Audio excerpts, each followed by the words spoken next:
Hi everybody, Mr. Collins again. So let's talk about the next part of your review, which is setting up proportions to solve for sides.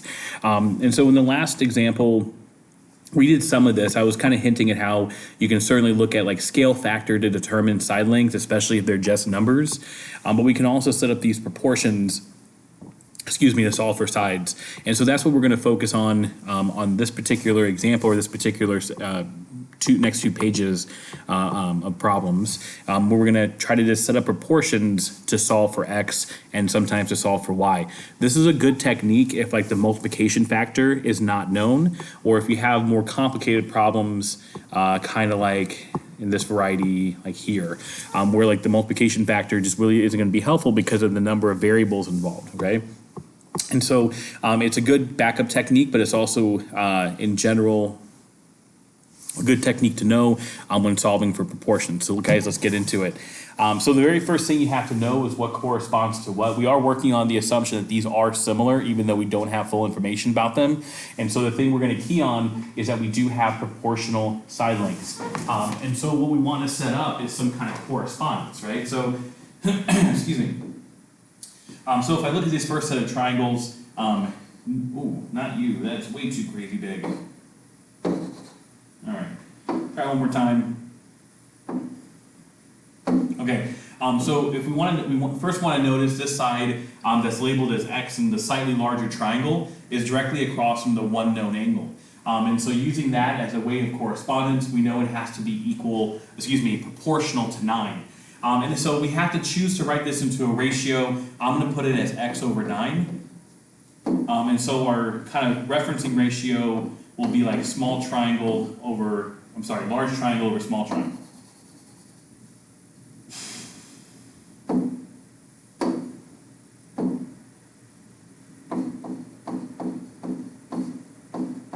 Okay. Because these triangles are proportional, I know that ratio has to be equal to the other ratios and the other two side ratios in the triangle. And so if I take like 24, I know that corresponds with 18. And using my reference ratio, that puts 24 on top and that puts 18 on bottom. Okay? And of course, the last two sides that are corresponding must also be proportional. And so we have 20 over 15. Now, because these triangles are assumed to be similar, I know that these three ratios have to be equal. And so I've created what we call a compound proportionality. All these ratios must be the same. Now, in terms of solving for x, we don't need to use the blue and the green ratios to solve. We have to use the blue or the green. In other words, we just pick x over 9 to be equal to either one of these things, and then we kind of solve it per normal. I'm not going to try to do anything fancy. I'll just grab the two that are next to one another. And so really what we have to solve is x over 9 being the same as 24 over 18. Okay? So proportions are equal ratios. We don't need to use a compound equation with two equal signs. We just want an equation with one equal sign. So we're going to use the blue and the red ratios to solve this proportion. But in terms of solving technique, this is going to be pretty straightforward. We're just going to use cross multiplication because that's an okay way to do this. So 9 times 24, where's my handy calculator? There she is. So 24 times 9 will give us 216. Okay, and so if we divide out our 18s,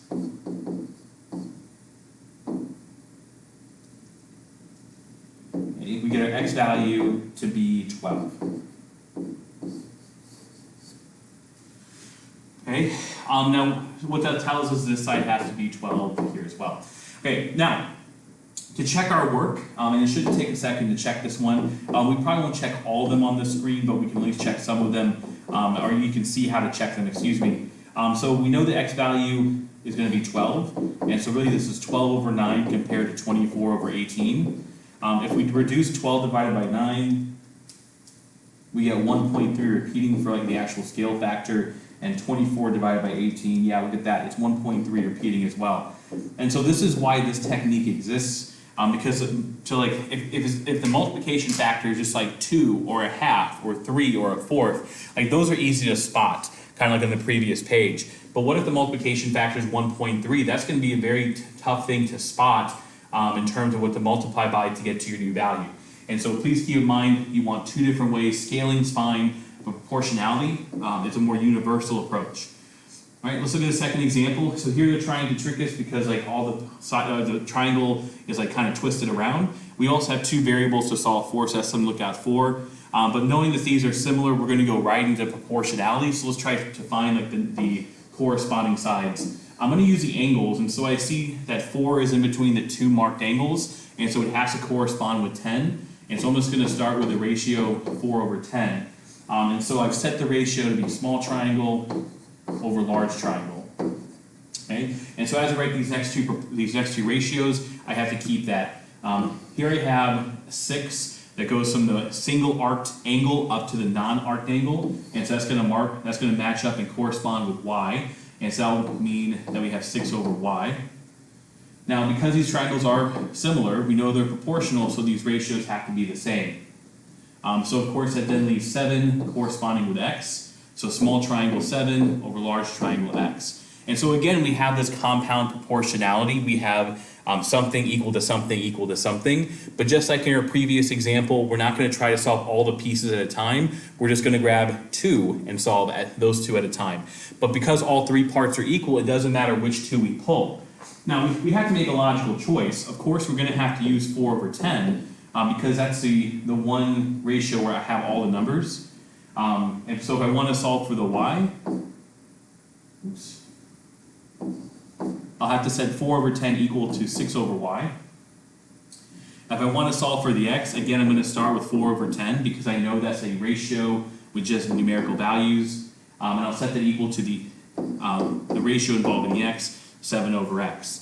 And so yes, we can reuse the ratios more than once because they're all equal, they're all equally interchangeable, and so that creates 2 very solvable equations for me. All right, I'm going to solve them both the same way. I love cross multiplying, so that's what I shall do. 4y one way, that's going to be, 60 the other way. And so once I divide both sides by 4, I get 15 for this one. Okay, so for the x,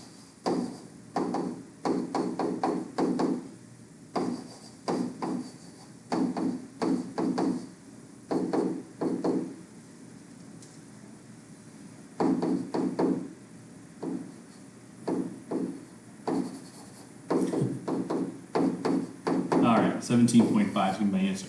Okay. So again, we should take a second and just make sure all these ratios turn out the same. And so what we'll actually have here will be 4/10 is the same as 6/15. I'm grabbing the y value for 15 is the same as 7/17.5. Okay, and so this will be 0.4. 4 divided by 10 is 0.4. If I take 6 divided by 15, also 0.4. That shows those ratios are the same at least. 7 divided by 17.5, look at that, it's also going to be 0.4. Okay? So since they have the same scale factor, in this case 0.4, I know my ratio values are correct, therefore my x and y values also have to be correct. All right, and so we've pretty much laid out the template for the rest of these problems. We're going to figure out corresponding parts. We're going to set up proportions appropriately, and then we're going to pick the appropriate parts of the proportion to solve. All right, so here I have in between the 2 marked angles, has to match in between the 2 marked angles. And so let's write 18 is to 6. That sets me up for the large triangle information to be on top, the small triangle information to be on the bottom. Okay, here we have 5. That has to correspond with y. So I'll have y/5, large triangle y, small triangle 5. Okay, and that will give me x/2. Small triangle again is on bottom. In terms of setting up these ratios to actually provide proportions to solve, it looks like 18/6 is going to be my common one that I'll use. That's kind of like my reference ratio for each one. And then I'll try to find a y value that's the same as 18/6, excuse me, and then I'll find a x value the same as 18/6. All right, I can definitely cross multiply these, that's probably going to be an okay way to do it. But I have knowledge of scale factor, and so I kind of recognize that if I take 6 times 3, I get 18. And so that's got to be true on this side as well. And so that means my y value has to be 5 times 3, or just 15. Okay? Making the same observation, that's got to be times 3 as well. So x is going to be equal to 6. Okay, now that's not solving using cross multiplying, but it's still got me an appropriate answer. And so if I check this, I need to check 18 over 6 is the same as 15 over 5 is the same as 6 over 3. Well, 18 divided by 6 is 3. 15 divided by 5 is 3. 3, there it goes. And then 6 divided by 2 is also 3. And so that checks out. Okay, so setting up a proportion doesn't mean you have to solve by cross multiplying, although that is the most common way to finish that type of problem. All right, let's keep rolling here. All right, so I have in between the two angles, and so that gives me 3 over 6. 3 came from the small triangle, so my reference ratio is small triangle over large triangle. All right, so I have the single marked angle to the no marked angle, so that's got to be there to there. So that'll give me y and 8. Okay. And x and 12. Okay. In terms of solving proportions, again, 3 over 6 is kind of like that reference ratio that I can use for both. And then I can separately compare 3 over 6 to x over 12.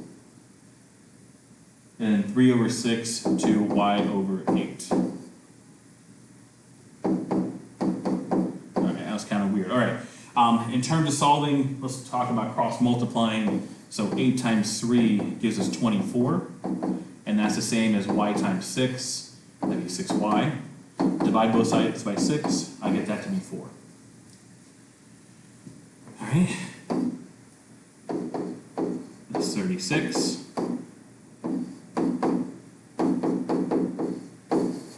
That gives me x equals 6. Again, you probably could have thought about scaling. The top is half the value of the bottom. And so if I take 6 divided by 2, I get 3. 8 divided by 2, I get my y value of 4. 12 divided by 2, and I get my x value of 6. And so that works out. All the ratios are going to be 0.5. All right, so next page, much the same examples. So like these examples are going to probably involve a little bit more in terms of algebra. So like that, a bunch of the ones in the previous page, we could just maybe look at the scaling and know what to multiply by. I think this is going to present a different challenge, so we do have proportionality to work with.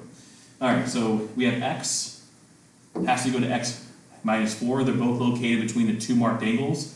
So I can set up a proportion x over x minus 4. X kind of came from a big triangle, so big triangle top, small triangle on bottom. That'll help reference and keep our ratios kind of orderly and straight. All right, so we have 5, that comes from the big triangle, so it goes on top. That should match with 3. Okay, and then we have AC and we have FD. All right. And so this is kind of classic compound ratio thinking. We have two ratios that actually have like numbers to them, but then we have this one that does not have any numbers to them. And so we're just going to kind of forget about this altogether. We'll just solve this one. And again, this is prime for cross multiplying. That should be in parentheses, of course. And so we have 5 times quantity x minus 4. All right, so I'm going to distribute to get out of the parentheses. So that'll give me 5x's minus 20 is the same as 3x. I'll subtract 5x's to get the x's all on one side. And so it gives me negative 20 is the same as negative 2x. Both sides are negative, so when I divide by negative 2, I'll get the x value of 10. Okay. Now we should check and confirm we're right, so let's go back to our original ratio. Let me color code to make this a little more clear. Instead of x over x minus 4, I should have 10 over 10 minus 4, because now we know the supposed x value, and that's going to be the same as 5 over 3. And so what we're checking here is that 10 over 6 has the same value as 5 over 3. Okay, and we can actually see side-to-side ratios. 10 divided by 2 on top gets you 5. 6 divided by 2 on bottom gets you 3. Or we could go to the calculator, put those in as decimalized ratios. 10 divided by 6 is 1.6 repeating. 5 divided by 3 is also 1.6 repeating, which confirms our answer of 10 is good. All right. All right, so we have two angles, right? And so let's see, we have DF is the same as AC. I'm sorry, DF over AC, not the same, that's proportional to AC. And so we have small triangle over large triangle as our ratio. Okay, here we have FE. Okay, it should be the same as CB. Then we have DE, the same as AB. Okay, so we're assuming these triangles are similar, so I know these ratios are the same. So when I go ahead and substitute these, I have nothing for FD, I have nothing for AC, but I do have FE to be 3, CB to be 15.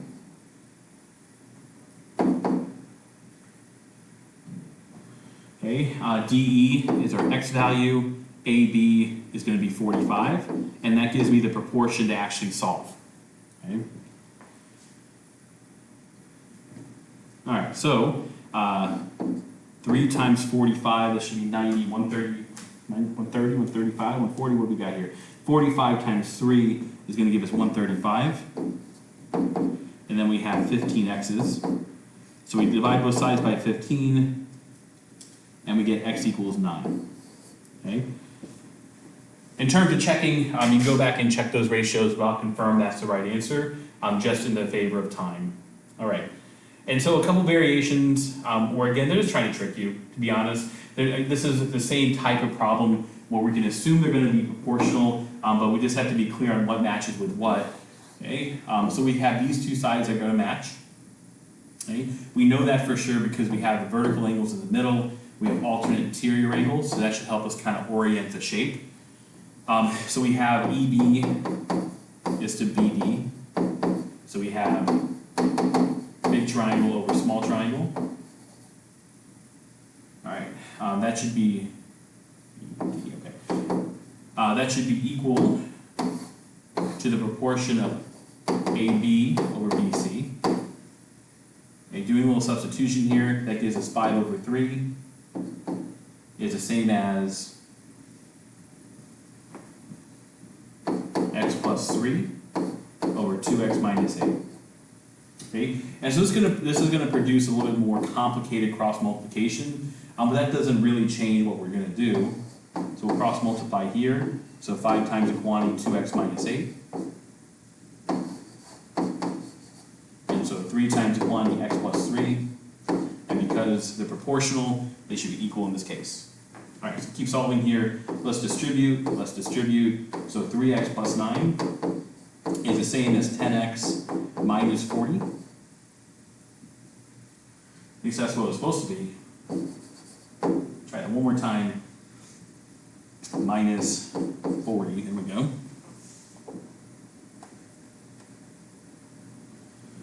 All right, so now we're just solving, right? So let's get all the x's to one side. Okay, and then let's get all the numbers to one side. Okay, so we have 49 is the same as 7 x's, therefore x has to equal 7.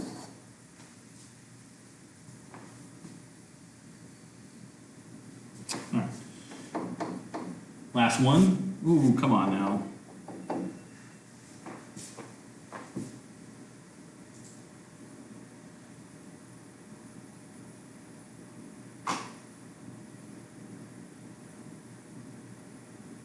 Okay, I don't know what just happened there, but we're good now. All right, one last time into the breach, guys. Given our angles, 15 has to match with 12, and so we have EB over BC, which is the same as 15 over 12, and that has to be the same as Let's say we go EB, which is large triangle. Okay, so this has to be ED over AC. So x plus 5 over x plus 1. Again, they're setting this up for some distribution. They're trying to hope that you don't put parentheses around this on the cross multiplying, but you guys are better than that. You guys know to put parentheses there. So 15 x plus 1, 12 times the quantity x plus 5, and those should be equal. So once we're distributing, we have 12x plus 60 is the same as 15x plus 15. Okay, so let's take the 12, move them to the right, 15 move back to the left, and so I'll give it 3 x's on this side. 60 minus 15 will give us 45. Okay, and so that implies that x is equal to 15. Okay, and again, you can go back and check those ratios to make sure we're right. Make sure you're correct, excuse me. But that's what I have to say about solving for x in this particular type of problem. And so like the big thing to kind of keep in mind is that even if we kind of ignore the angles, we just assume these triangles are similar, you still very much have to think proportionally. And proportionality from the very beginning on has always been about ratios being equal. And so small triangle over big triangle or big triangle over small triangle, all the corresponding parts have to match. Sometimes you produce these complex compound proportionalities. They're not hard to actually use. You just pick out 2 of the 3 parts to use at a time. And so if we have like red, blue, and green all equal to each other, we can ignore all 3 and just say, hey, red is equal to blue, red is equal to green, blue is equal to green even if you wanted to do that. If we try to make the problem a little more complicated, you still have to find corresponding parts. That's why I'm using a bunch of different colors here to try to help you see which parts correspond to what. But in the end, we're still writing a proportion, we're still substituting in values, and we're still just solving for x. And guys, that's all there is to this. All right, so looks like next we're gonna deal with overlapping triangles. I don't think you're gonna see something dramatically different. I think it's gonna be kind of the same way, but maybe pulling the triangles apart is gonna help us kind of see what to do. In fact, that's gonna be probably the main strategy you'll see in the next video. So I'll see you guys in a minute.